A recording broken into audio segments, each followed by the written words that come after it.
Buenas tardes, amigos y amigas. Como siempre, Manuel Grullón para presentarle una nueva versión de su programa Visión RD. Hoy, análisis y comentarios de los principales hechos acontecidos tanto en el plano nacional como en el plano internacional.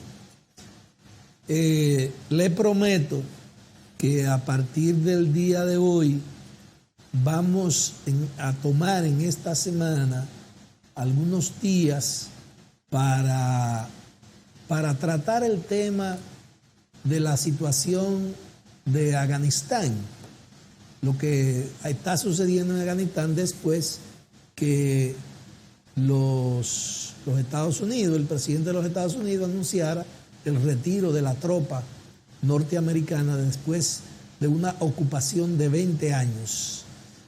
Y vamos a tratar también la situación de América Latina, la situación de Perú, la situación de Chile, la situación de Nicaragua, la situación de Brasil, la situación de Venezuela, la situación de Cuba y otros problemas como Honduras, Guatemala, El Salvador, que América Latina está atravesando por una situación prácticamente de incertidumbre, con el cambio que ha dado la geopolítica a nivel global. Pero esos temas los vamos a comenzar a tratar a partir del día de hoy.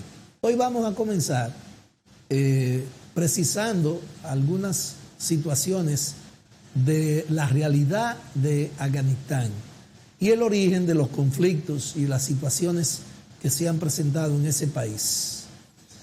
Señores,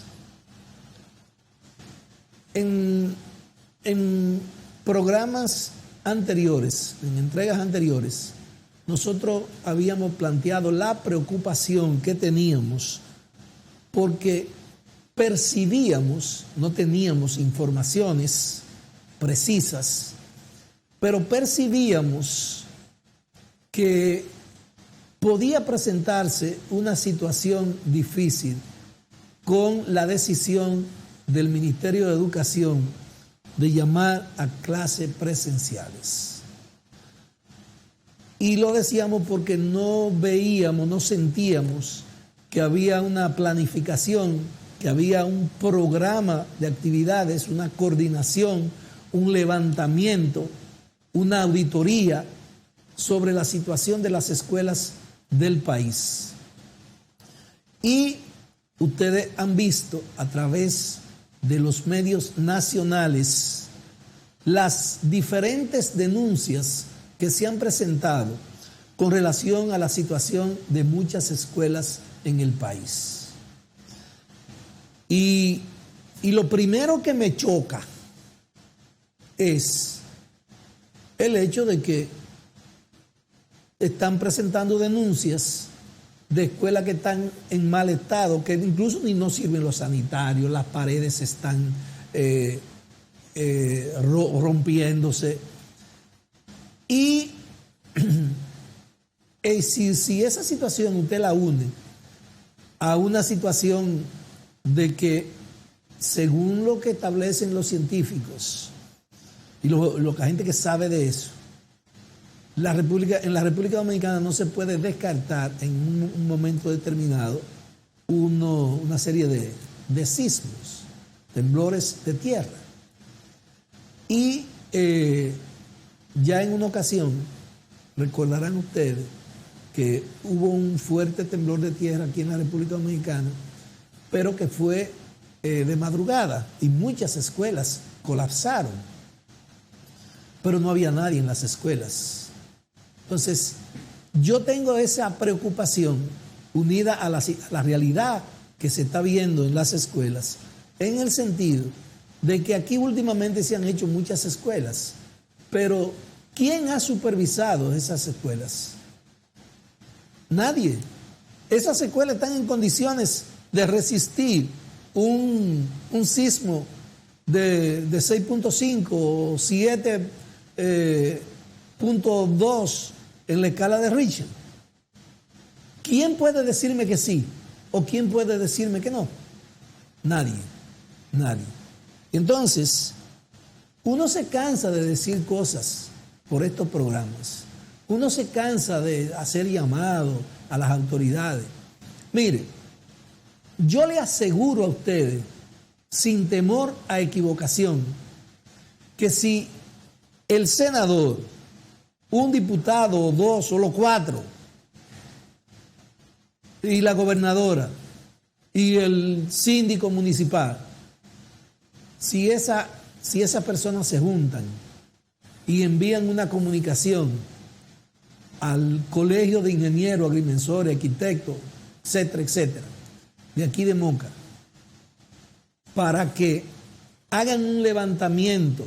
No tienen que hacer el levantamiento en todas las escuelas, pero por lo menos aquí en la ciudad, si hay 15 escuelas, no, que no son tantas, aquí no llega, en la ciudad y los alrededores tienen que haber más o menos 10 escuelas, lo que hay son como 250,000 bancas.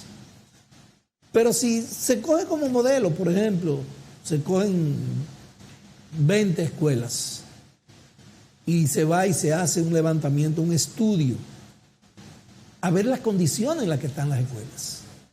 Porque lo que nosotros no queremos es que dejemos que el tiempo pase, que el tiempo pase y que el tiempo pase, y que algunas medidas que se puedan tomar o algunas cosas que se puedan hacer no se hagan y que después haya una desgracia y entonces vienen las lamentaciones. Miren, no se hizo esto, pero después del hecho. Entonces, eso es lo que nosotros no queremos. Eso es lo que no queremos. Y entonces, hay cosas que se pueden hacer y no necesita gastarse tanto dinero. Ese colegio, que incluso tiene legalmente una relación y un compromiso con el Estado, en toda la provincia existen esos colegios. ¿Y por qué? ¿Y por qué no se convocan? ¿Y por qué no se tiene contacto con ellos? Porque incluso hay escuelas que sin temblar la tierra, usted ve en las paredes los cuarteados. Y entonces, me va a decir usted a mí, yo no sé absolutamente nada de eso, pero usted me va a decir a mí que esas escuelas están en condiciones de resistir un fenómeno natural de 6 a 7. Mire, yo insisto, hay cosas que no entiendo. Yo no entiendo. Aquí en Moca y en los alrededores, hay escuelas que usted la mira, las paredes. Y para las autoridades eso no tiene ningún problema. Los maestros dicen algunas cosas, pero no pasan más allá de algunas denuncias muy reducidas. Pero los maestros que trabajan en esas escuelas deben hacer una comunicación y enviarla al distrito o enviarla al ministerio a través de los canales correspondientes, no solamente denunciando, sino solicitando que se haga una investigación, que se haga un levantamiento. Porque, repito, usted se imagina que en una escuela con 200 estudiantes se presente una situación en hora de clase y que se caiga la escuela y que hayan 80, 50, 100 niños muertos y que sé yo cuánto heridos. Eso sería lamentable, penoso, tétrico.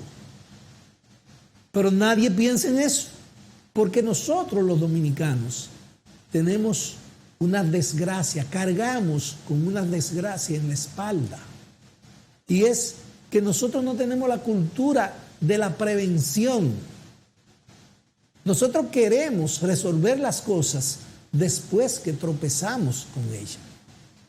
Y entonces, ya en los tiempos modernos, esas cosas no se pueden seguir manejando así. Tenemos obligatoriamente, tenemos que cambiar la cultura. tenemos que ir a la prevención, a lo preventivo. Y eso no solamente se da con el problema de las escuelas. Eso se da, por ejemplo, en el caso de la forma como se enfrentan las enfermedades, las pandemias, todas esas cosas. Después que se presentan, yo veo qué hago. Y entonces, después que tiemble la tierra, entonces vamos a ver qué nosotros vamos a hacer. Entonces, ojalá que los maestros y ojalá que los dirigentes de las asociaciones de padres tengan pendiente esta situación. Y antes de que inicie el año escolar, que los padres visiten las escuelas y que vean las condiciones. Porque yo te voy a decir una cosa. Yo, un hijo mío, no lo mando a una escuela que las paredes estén cuarteadas. No, a mi hijo ahí yo no lo mando. Eso no es verdad. Porque todo el mundo sabe la situación geológica de la República Dominicana y fundamentalmente esta zona, porque por aquí pasa no recuerdo cómo que se llama técnicamente, pero nosotros estamos en una zona donde hay dificultades. Hay dificultades. Si usted va, por ejemplo, por ahí, ¿por qué la carretera Monte de las Aguas tiene problemas? Porque por ahí pasa no sé cómo técnicamente se le llama, pero la misma situación de la carretera cuando usted va para Jamao al norte, por ahí por la cumbre. Ahí también hay manifestaciones de las grandes dificultades que hay en esta zona. Pero nadie dice nada, ni nadie se preocupa por nada. Nadie. Debo reconocer que hay un programa de televisión aquí que se hace de 12 a 2, Acceso Sin Límite, de Judy y Nicolás, que incluso tienen o tenían, o lo he visto ahí en ese programa, un anuncio relativo al problema de la situación de los terremotos, la forma, cómo protegerse y una serie de cosas, unas orientaciones buenas. Pero yo quiero finalmente hacer un llamado a los padres de familia, a los padres, que vayan a las escuelas, que vean las condiciones en las que están las escuelas. Y si usted ve que hay grieta y una serie de cosas en las paredes, entonces reúnase con los maestros de esas escuelas, reúnase con ellos y hagan lo que ustedes pueden hacer. Busquen orientaciones, llamen. Hay muchísima gente que le puede ayudar, hay muchísima gente que le puede orientar.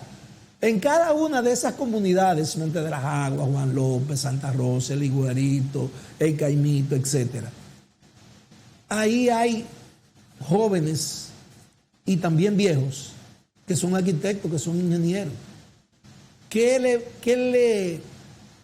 ¿Cuáles son las dificultades de que un padre visite a un sobrino o a un vecino que es ingeniero, que es arquitecto, y le diga, mira, yo quiero que tú vayas conmigo a la escuela para que veamos la situación de la grieta y tú me orientes sobre eso?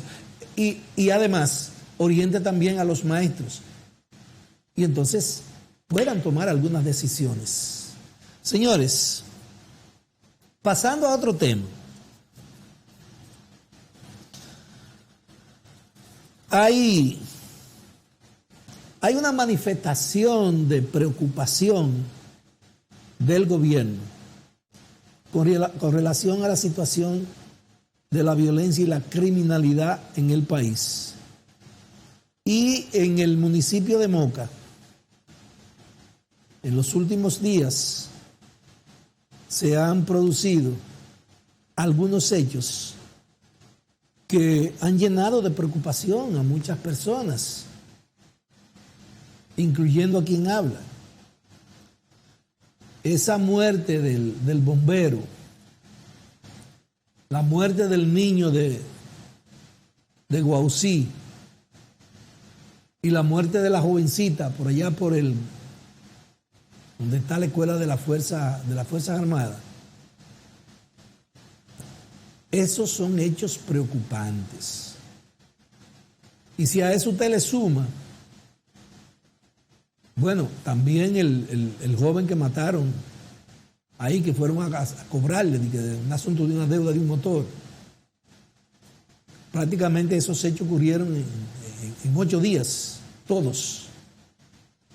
Entonces, eso viene a reforzar lo mismo que nosotros hemos dicho aquí tantas veces.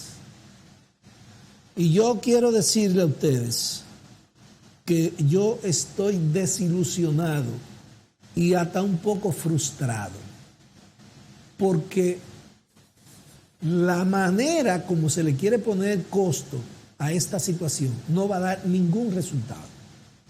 Ningún resultado.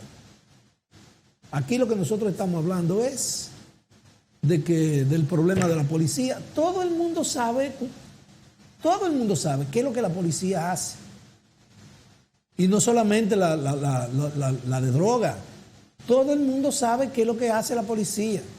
Ahora, yo no estoy de acuerdo con los parches que se le quieren poner al problema de la policía. Cuando se habla de seguridad ciudadana y de reforma policial, yo siempre he dicho, es que hay que irse a los orígenes.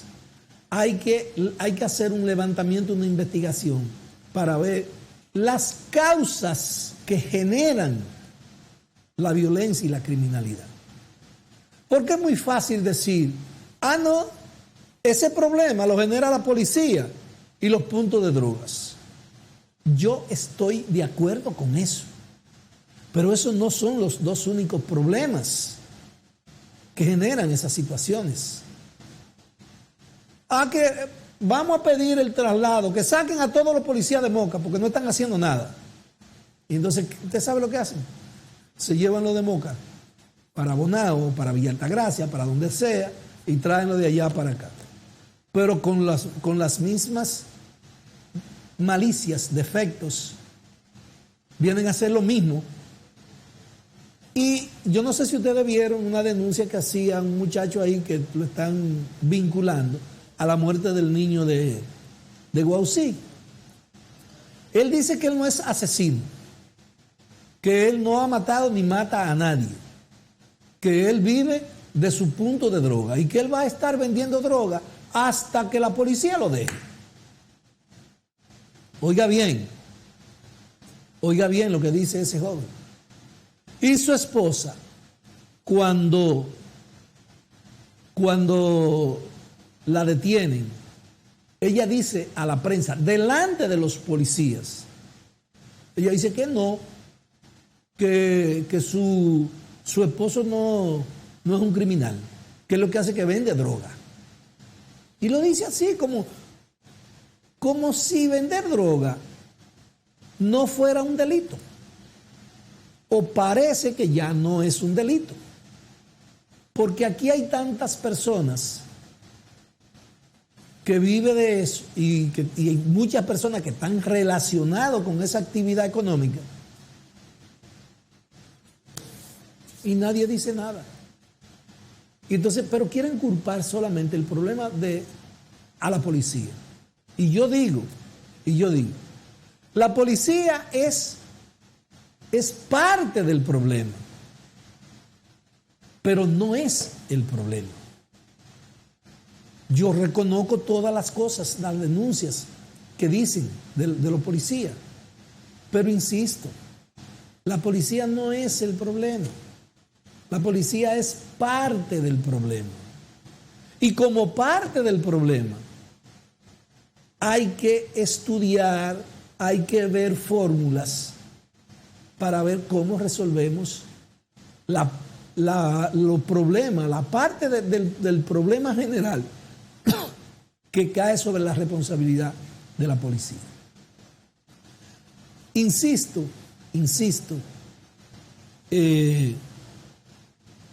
lo único positivo que entiendo que tiene las reuniones y los levantamientos que se pueden estar haciendo con relación a la violencia y la criminalidad es que está siendo manejada más democráticamente que en otras ocasiones. Porque por lo menos tengo la información de que el jefe de la policía y el ministro de Interior han estado por aquí, por Moca. Incluso el ministro ha venido en más de una ocasión. E incluso se ha reunido con algunas personas. Lo que me encuentro raro es que cuando hacen ese tipo de reuniones, por ejemplo, hasta donde tengo entendido, los comunicadores que hacen opinión, no tengo constancia de que lo hayan convocado. Yo soy de lo que vengo aquí a hablar una hora todos los días y nunca me han convocado para eso. Pero yo quiero recomendarle a la gente de Moca que están en esas comisiones que convoquen al colegio de abogados, que lo convoquen y que convoquen la asociación de abogados y que convoquen a los comunicadores para escuchar sus opiniones, para ver cuáles son sus planteamientos, porque los abogados, y cuando hablo de los abogados hablo de la asociación y del colegio, y los comunicadores tienen roles diferentes, pero pueden hacer algunas aportaciones. Porque es que hay mucha gente que llama a uno para decirle, mira, ocurrió esto fue así, esto no están diciendo lo van a presentar así, pero no fue así. Lo que pasa es que uno viene a estos medios y si no tiene pruebas, yo no vengo aquí a decir cosas que yo no tengo pruebas. A mí hay que traerme papeles o hay que traerme video para yo decir, no, esto fue así o fue asá. Pero entiendo que las cosas pueden mejorarse si se democratizan más y si se le permite a los diferentes sectores que opinen. Porque haciendo reuniones en clubes, en centros con aire acondicionado, no importa con quién, mire, hay que irse a los barrios. Hay que irse a los barrios donde están los puntos de drogas y hablar con la gente. Y usted va a tener verdaderas informaciones. Pero hay que decidirse y hay que atreverse. Siempre que usted esté pensando en elaborar un plan que pueda darle algunos resultados positivos. Señores, hay un tema que nosotros queremos tocar y es el tema de la reforma. El gobierno está interesado en hacer una serie de reformas. Hoy ya se hizo una primera reunión. Se presentó algunos asuntos generales. El gobierno presentó cuáles son los temas que se van a abordar. Los partidos estuvieron presentes y los invitados estuvieron todos o la mayoría presentes. Por lo menos en el caso de la Fuerza del Pueblo, que no fue el presidente Fernández, pero estuvo una representación encabezada por Radamés Jiménez, estuvo presente en representación de la Fuerza del Pueblo. Y el presidente del Partido de la Liberación Dominicana, Danilo Medina, tampoco estuvo presente, pero sí se hizo representar por una comisión de miembros del PLD, del comité político. Entonces, el gobierno presentó, como se dice, los titulares de los temas que el gobierno tiene la intención de abordar. En ese en ese encuentro de hoy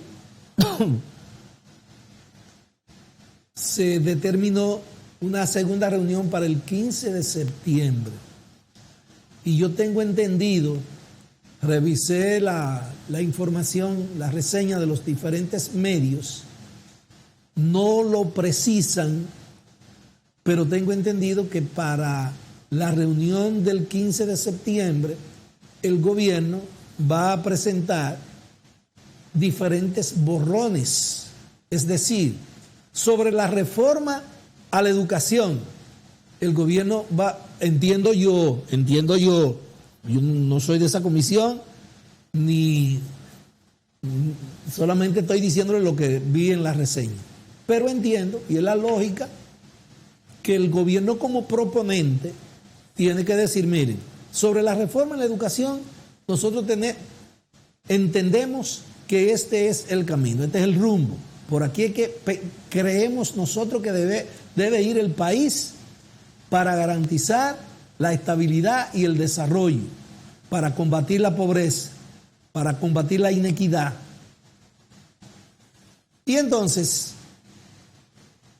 de cada reforma presenta un borrón, le entregan esos borrones a cada una de los partidos políticos y las organizaciones convocadas, y entonces sobre esa base cada grupo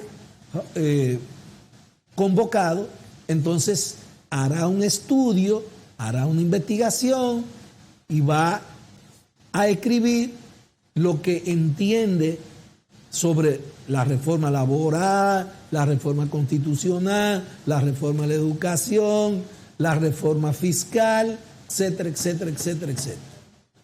Y eso es lo que yo pienso, esa es la lógica mía. Repito, yo no estoy ahí, ni soy parte de eso, ni no tengo ningún tipo de responsabilidad, pero entiendo que esa es la lógica que se va a seguir. Yo creo que los comunicadores tenemos la responsabilidad de, cuando se hagan esos borrones, presentarle por lo menos síntesis a través de estos medios, porque parece que no se va a democratizar esa participación. Es decir, esos documentos no se van a bajar para que la gente opine. Por ejemplo, eso no lo va a conocer. Yo pienso que cuando se vaya a hablar de reforma de la educación, alguna representación de los padres, alguna representación de la Asociación Dominicana de Profesores tiene que participar activamente y hay que escucharle su punto de vista. Pero yo temo una cosa y pienso que de las propuestas del gobierno hay muchas que son muy interesantes. Por ejemplo, el asunto de la educación, el asunto de la salud. Eso es fundamental. Pero estoy percibiendo que la importancia, las discusiones van a estar centradas en dos reformas fundamentales. ¿Cuáles? La reforma constitucional y la reforma fiscal. Ahí es que va a descansar, desde mi punto de vista,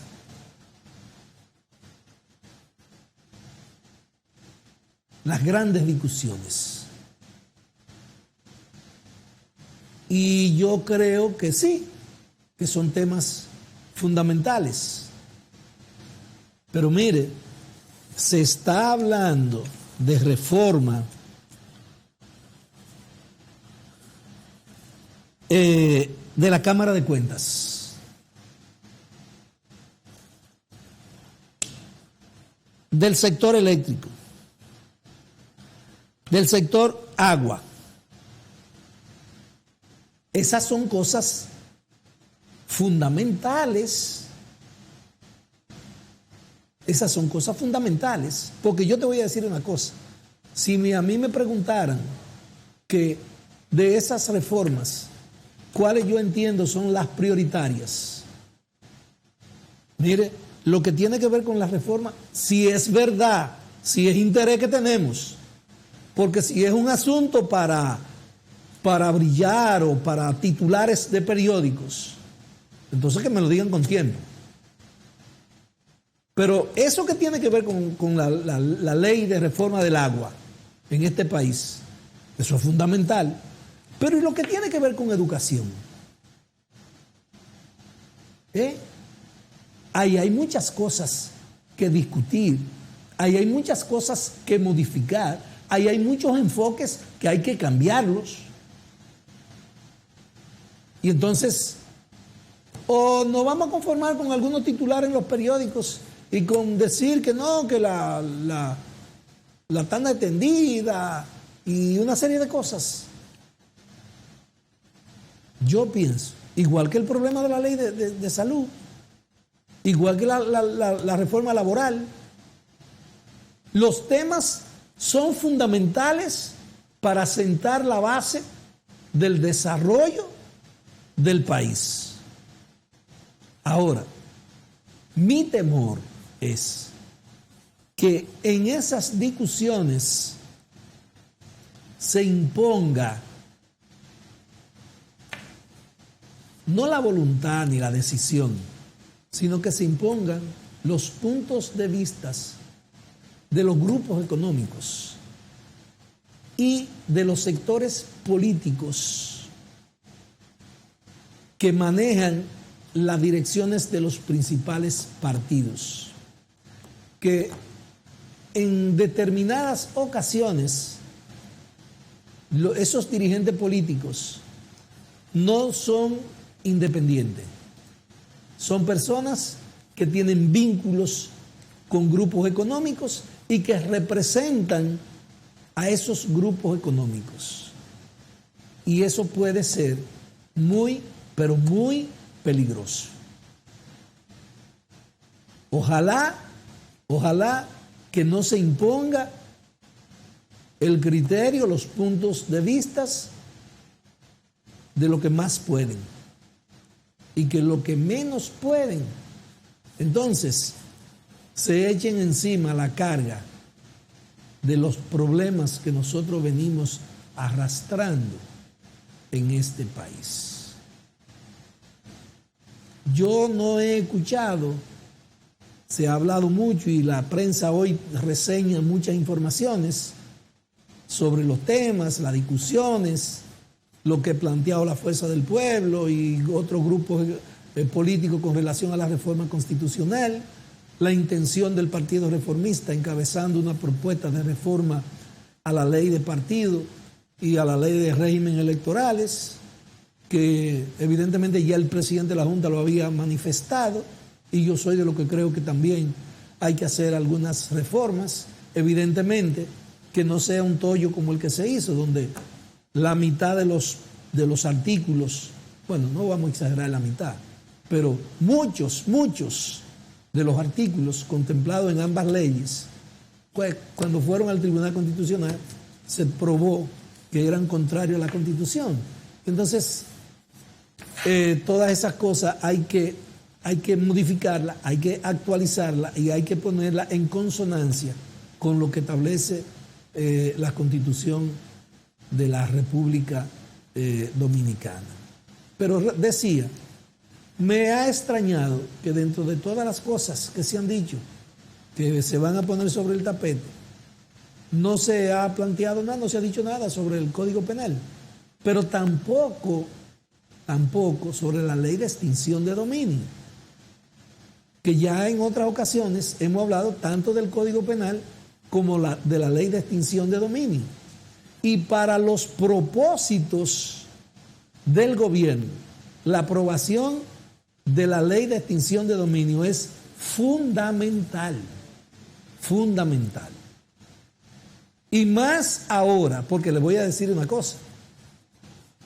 Ustedes ven en esas reuniones que se están haciendo y esos contactos que se están haciendo, donde se están reuniendo toda esa gente mansos y cimarrones, donde muchas veces tú confundes el manso con el cimarrón o el cimarrón con el manso, porque esto es un cambalache, donde hay tantos intereses que se entrecruzan entre un grupo que está aquí y el otro grupo que está aquí, pero que cuando este grupo está en el poder, le facilita los medios al que está en la oposición y viceversa. Cuando soy yo, te ayudo a ti, cuando eres tú, me ayuda a mí. Y entonces, ojalá, y lo voy a decir aquí hoy, que de esos encuentros no salgan también algunos arreglos entre grupos económicos.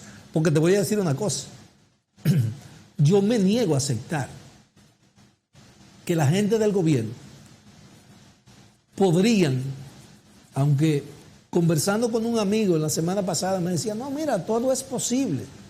Es posible que también, como se van a estar reuniendo, entonces hagan, bueno, yo te voy a apoyar esto, pero tiene que retirarme este expediente, o no puede acusarme a este, o aquel expediente que se está hablando de que va a ser sometido, me archivan eso y yo te voy a aprobar lo que tú has planteado sobre reforma fiscal, o yo te voy a apoyar en lo que tú estás planteando con relación al problema de la reforma de la policía o la reforma constitucional. Sí, ojalá que de ahí no salgan mancuernas que puedan entorpecer la lucha que se está llevando en contra de la corrupción y la impunidad, que no es una lucha exclusiva del gobierno, es una lucha del pueblo, y que el pueblo está dándole seguimiento. Y a la gente del gobierno que tenga pendiente que la gente del pueblo le está dando seguimiento, y por eso hay tanta gente preocupada porque se apruebe la ley de extinción de dominio en este país. Señores, subimos y no se vayan, que en breve regresamos.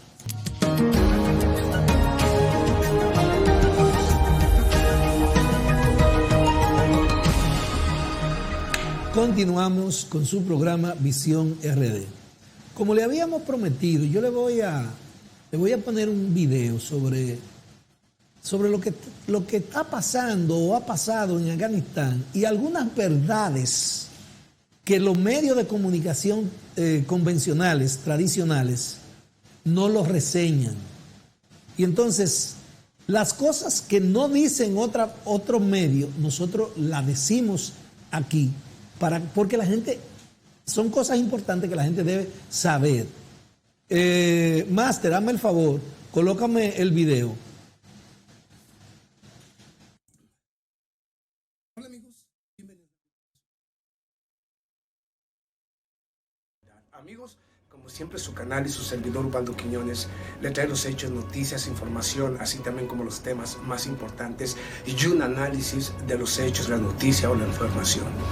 Voy a exponerlo algunos hechos, noticias, información muy importantes referentes a Afganistán.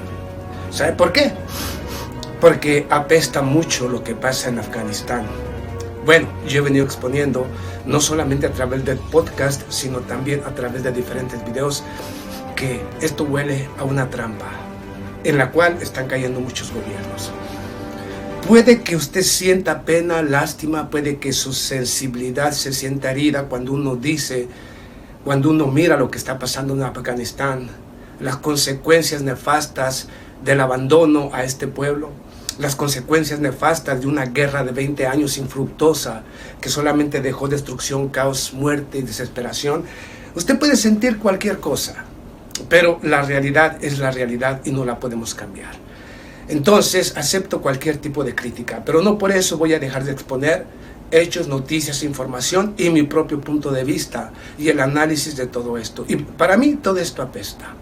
Voy a empezar por algunos de los hechos, noticias e información más importantes. Por ejemplo, este pasado 26 de julio, Estados Unidos sufre uno de los peores o el peor día en una década. Y cuando digo el peor día en una década, desde el año 2010 hasta hoy, Estados Unidos sufre la baja de 18 soldados estadounidenses.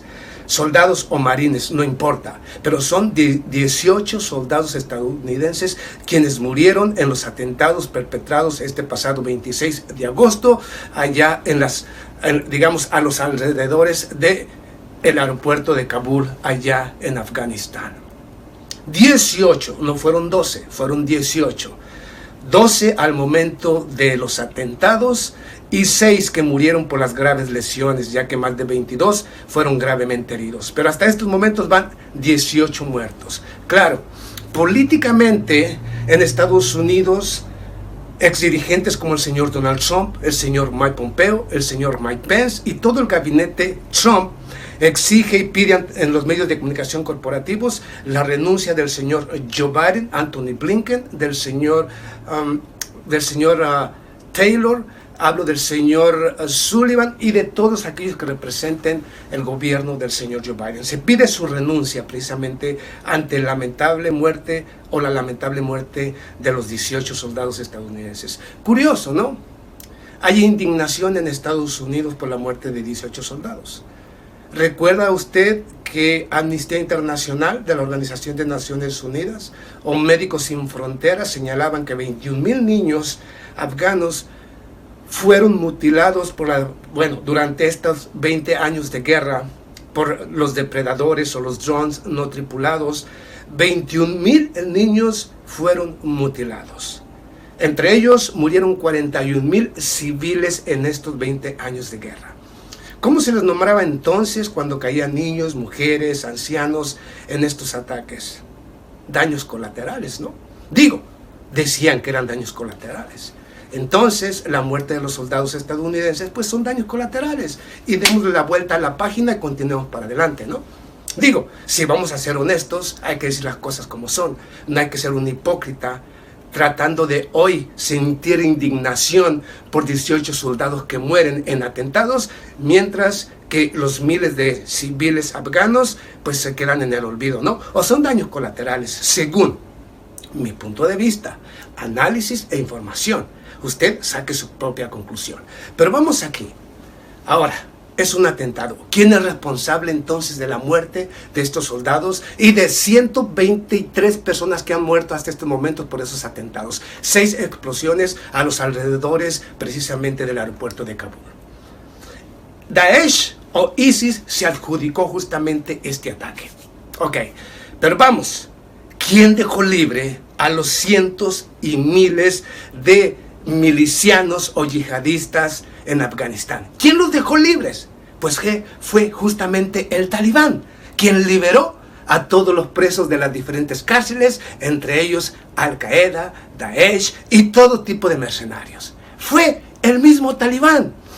Y parece extraño porque el gobierno de Estados Unidos hoy diariamente está en constante comunicación con el Talibán, cuando el Talibán fue el responsable de liberar a los yihadistas y mercenarios, y al mismo tiempo es el responsable de estar conversando con el gobierno de Estados Unidos. Fecha límite 31 de agosto, yo les dije que esto venía a la carnicería. Pero vamos aquí a otros hechos, noticias y temas importantes. Por ejemplo, ¿ok? Vamos aquí a un tema muy importante. ¿Qué fue lo que dijo el señor Joe Biden después justamente del ataque perpetrado, de la muerte de estos 18 marines o soldados de Estados Unidos? We will not forget, we will not forgive, and we will hunt you. Ok, no olvidaremos, no perdonaremos y los cazaremos. Wow, los cazaremos. Discúlpeme, está en pláticas con el Talibán. El Talibán liberó justamente a los mercenarios de Daesh, de Al-Qaeda, que fueron los que perpetraron los atentados y se esperan más atentados. Algo que dice, y aquí va algo extraño, algo que dice la señora María Zaharova, la vocera precisamente del Kremlin, afirma lo siguiente. Después de lo que dijo el señor Joe Biden referente a que lanzarán ataques en contra de quienes perpetraron estas acciones en contra precisamente de, digamos, los soldados estadounidenses. Inclusive ya lanzaron algunos ataques con aviones no tripulados en contra de supuestos cabecillas de Daesh. Aquí vamos a donde da. Precisamente la señora María Zaharova, y hablo precisamente de la vocera del Kremlin, afirma lo siguiente. Si Estados Unidos, es curioso que Estados Unidos, ahora que han muerto soldados de Estados Unidos, quiera la revancha. y sepa dónde están localizados los cabecillas de Daesh. Estados Unidos sabe dónde están los cabecillas de Daesh en Afganistán. ¿Ok? ¿Sabe? O sea, Estados Unidos tiene y sabe y conoce todo. Si sabía, ¿por qué perdió la guerra? Si sabía quiénes son los cabecillas de Daesh y dónde se encuentran, quiénes son los cabecillas del Talibán y dónde se encontraban, ¿por qué dejaron que tomaran la ciudad de Afganistán? Pero voy más lejos. Es que hay muchas preguntas sin respuesta. Voy más lejos. Esto lo dice la señora María Zaharova.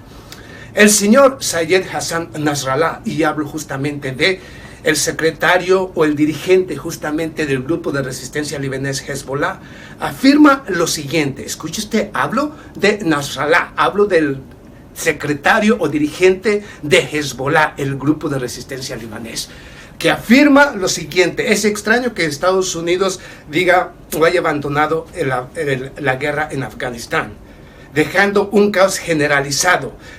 Todo lo que pasa en Afganistán es responsabilidad directa de Estados Unidos. Es curioso que el gobierno de Estados Unidos dice estar luchando en contra o estaba luchando en contra de mercenarios y yihadistas. Es extraño porque según las últimas informaciones, nuestras últimas informaciones, afirman que helicópteros de combate de los Estados Unidos han estado viajando a diferentes regiones de Siria, Irak y otras regiones, recogiendo a diferentes cabecillas de diferentes grupos mercenarios y yihadistas y transportándolos justamente a Afganistán.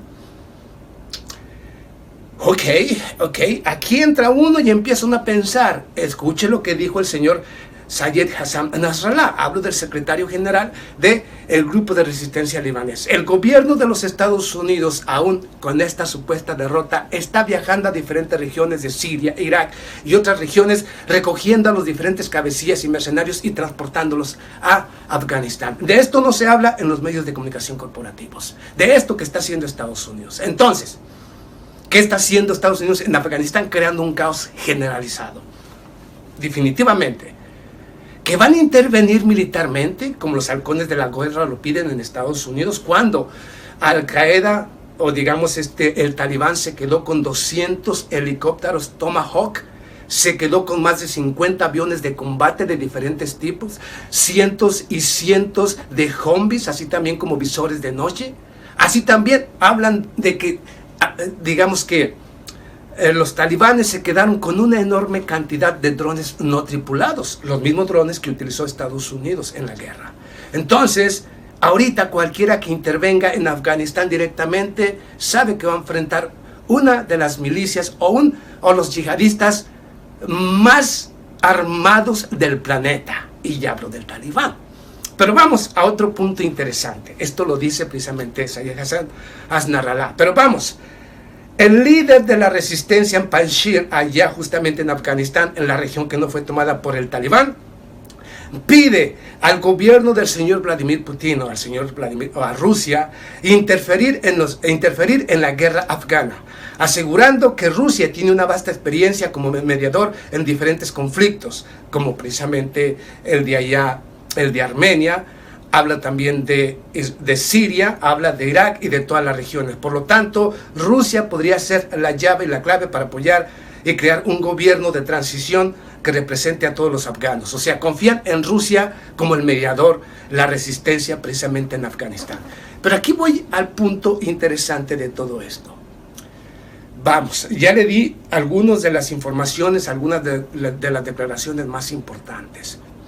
Pero aquí lo que se me hace extraño.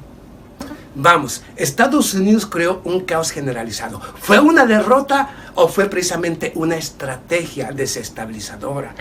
Yo lo he dicho, es una bomba de tiempo y han caído en la trampa una gran cantidad de gobiernos, aquellos que están acogiendo a los refugiados afganos. Si Estados Unidos está transportando, según las informaciones, no lo digo yo, lo dice Sayed Hassan Nasrallah, si Estados Unidos está transportando a yihadistas y mercenarios de diferentes regiones y concentrándolos en Afganistán, y están saliendo por cientos y miles de personas de Afganistán.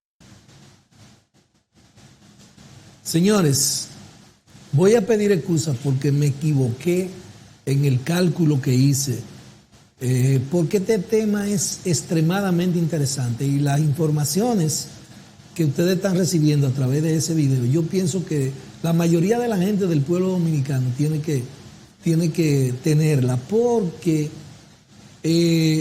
ya el mundo de hoy no es el mundo de ayer. Anteriormente nosotros vivíamos aquí y en Alemania o en Francia o en España no tenían lo que sucedía aquí o lo que pasaba en Francia o en Alemania no tenía ninguna repercusión aquí. Pero estamos viviendo en un mundo interconectado. Y usted ve, por ejemplo, que cuando hay un problema en Egipto o hay un problema en Irán y los barcos no pueden pasar por el estrecho de Hormuz con el petróleo, entonces eso crea una situación en estos países. Y la inmensa mayoría de nosotros vivimos de espalda a la sociedad globalizada y no nos hemos dado cuenta de la interconexión que existe en la sociedad global. Estos videos yo lo pongo para que ustedes conozcan la realidad de lo que está pasando en esos territorios y las posibles repercusiones que podría tener si sucede una cosa o si sucede la otra para estos países.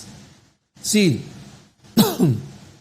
si nosotros nos llevamos de las informaciones de los medios tradicionales, la televisión, CNN, BBS, AP, etcétera, entonces nosotros no vamos a conocer la verdad, porque esos medios están al servicio de los intereses que están involucrados directamente en esas luchas en todos esos países, no solo del Medio Oriente, sino también en América Latina, porque ahí está el caso, por ejemplo, de Bolivia, el de Perú, de Nicaragua, que también es una manifestación de una lucha de intereses y que esos medios, propiedad de esos grupos económicos, reseñan los puntos de vista que le interesa a esos intereses.